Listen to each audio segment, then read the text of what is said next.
Hey guys, welcome to Taste This TV. I'm Chef Joe Seminary. Today we're going to be doing Sicilian pizza. Now we're doing a couple of things with this classic Sicilian pizza. Number one, it's Sicilian pizza my way, which means you got to have an incredible pizza peel ready to go. If anybody wants to know where to get this baby, go to lowtechsales.com.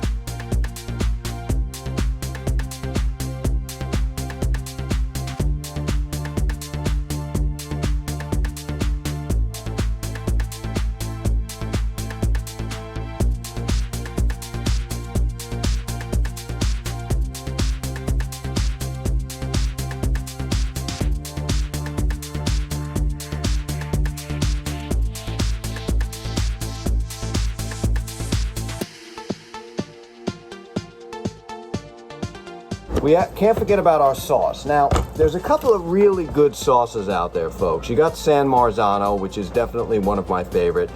Stanislas out the Cucina. This is the next brand. This is my brand of choice because it's the easiest for me to get. And they are very consistent. So it's a great tomato to make a tomato sauce.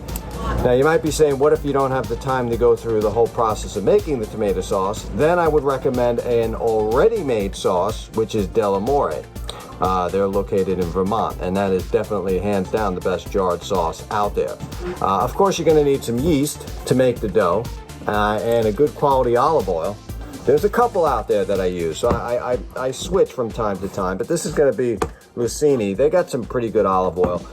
And when you make it Sicilian pizza, it has to be oily. You know, I don't like it too oily. Well, I should say I definitely like it oily. My stomach doesn't like it oily.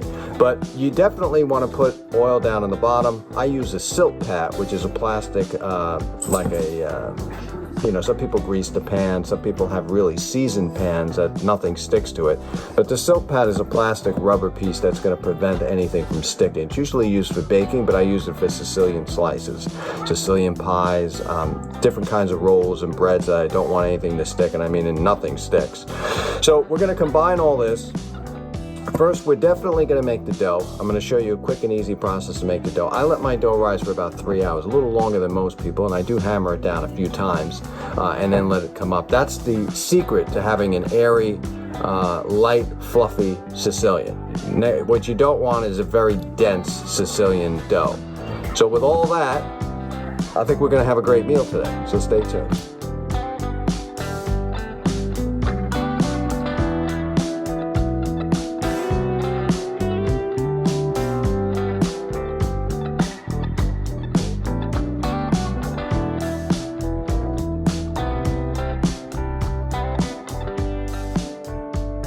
Now in here I have 2 tablespoons of yeast. You could use this instant yeast if you want. I mean, look, there's wet yeast, right? If you work in a pizzeria, you know what I'm talking about with wet yeast, or in the food service business. That, to me, is the best yeast to use by far, especially making zeppelis and stuff like that. But the dry yeast is just as good. But you're going to need some sugar as well. So we also added a teaspoon of sugar. The sugar will help feed the yeast. It'll help it rise. It'll help it do its thing that nature intended. So doesn't matter which yeast you use. I'm using 2 tablespoons because, again, I like a nice fluffy and airy dough, and the more yeast for me, the better. This one seems to be one of the good dry yeast on the market, but I don't care which one you use. Mix it up really good. It has to be warm water, not hot. If the water is hot, then it's going to kill the yeast and it won't do its thing. So we're going to take this, we're going to put it in the mixing bowl right now.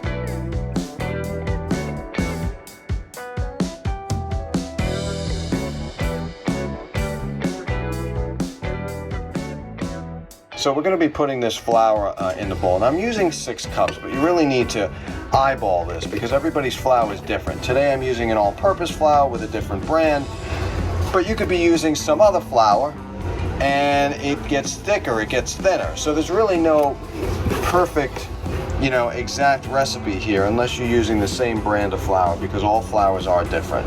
So we're going to start off with 6 cups and sort of see where we go there.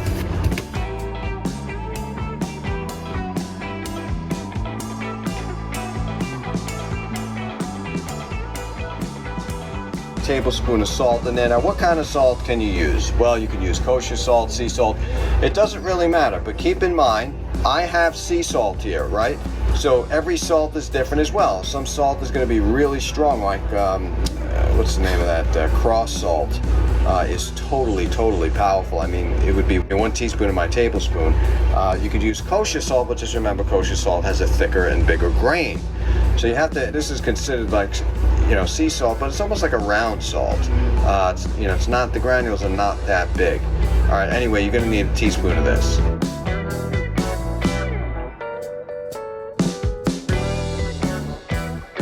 Free from the sides of the bowl, and that's how you know when this dough is done. And then we're gonna let it do its thing to rise. So we're gonna lower this down a bit. You see it's nice. You could add a little oil if you want. I know a lot of people like to do that. I'm not really a big fan. I mean, you got enough oil that you're going to be adding on the pan anyway. Last thing you need is just an oily mess. So as long as the dough gets away from the side of the bowl like that, you, my friends, are fine. And then we're gonna get ready to make some pizza sauce, my friends. That is gonna be a staple in your family forever.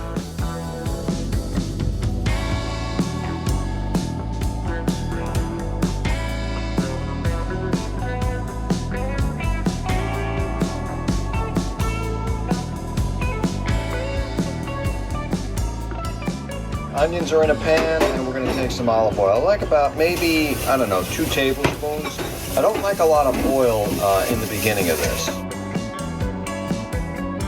Now with your trusty mixer here, we're going to get these babies golden brown. What we want to do is render down, get the caramelization through the, which is basically the sweet taste of the onion, to go into the tomato sauce.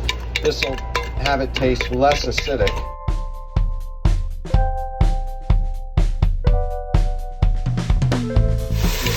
Starting to do its job. We still got a while to go. Take your time on this, because the more you cook down these onions, the sweeter you're going to get the flavor, and it's going to make your sauce taste that much better. Alright, so this is looking good, but not quite there yet. We want a nice dark color, and then we're going to go to the next stage.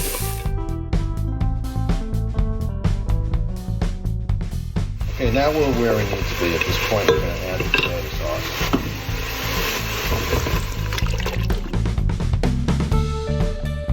Now, the thing is with this tomato sauce is I like to just get my hand in there for a little while. And yeah, it's going to be messy. You can use a strainer or a burr mixer. I just like to do it my old-fashioned way. You got clean hands, go in there, mix them all up. Now, we're going to cook this tomato sauce for a good, at least 3 hours. So, when we're cooking this tomato sauce for 3 hours, most of these whole tomatoes are going to just become mush because they've been cooking for so long. But I like to give them a head start with doing this. And you can do this with, if you don't want to use your hands again, you could use a whisk. There's also, they sell tomato crushers. You can use that as well. Okay. All right. So now we're going to let this cook down, and we're going to season it in just a moment.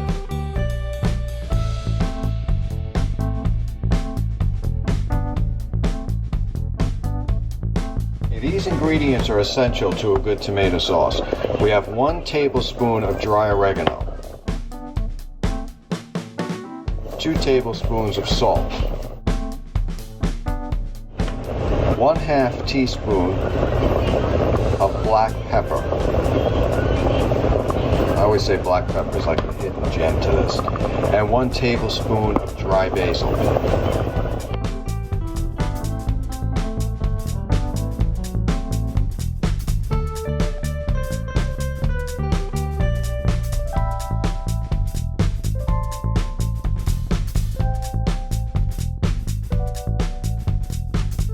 So now the dough has risen for 1 hour. Looks about double in shape. What you're going to do is take your fingers in cold water and you're going to dip in the dough.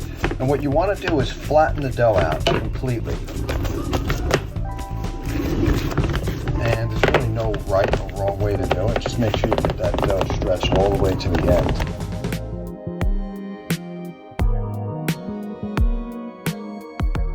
It should stretch relatively easy. Okay, good. Let's get the ends, because this is an important stage. You have to shape it, because we're going to have it rise again. All right, next, go to the water again, dip your fingers in there, and what you want to do is poke these holes in there. This is going to get it really like almost aerated. It's also going to help when you put the sauce down, And since this pizza is actually going to rise again for probably another hour, so it's going to get double its size, nice and puffy, and let its yeast do its thing. And then we'll be ready to go to the next phase, but that's how it should look. We're going to put it back in the oven. Now when I say oven, I have a pilot lid oven here, and it's warm, and it's a good place for the dough to rise. You know, the last thing you want to be doing is putting this in the refrigerator, because then it won't rise. So you want somewhere warm. I know people say they put it in their laundry room. I mean, wherever you can put it, that's a warm place that the yeast will do its thing, activate, and blow this baby up. So we're going to put it back in the oven for another hour, and we'll see what it looks like then.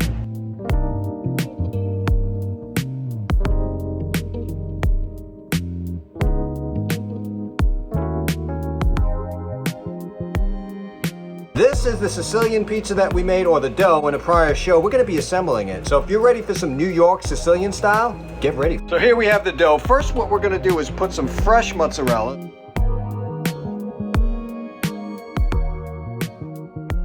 Next, we're going to put the tomato sauce down and dirty.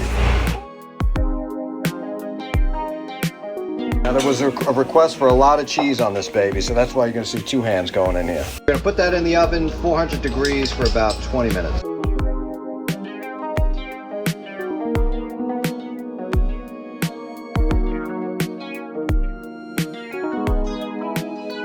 Now this looks really good. The last part of this, just put some olive oil all over the top.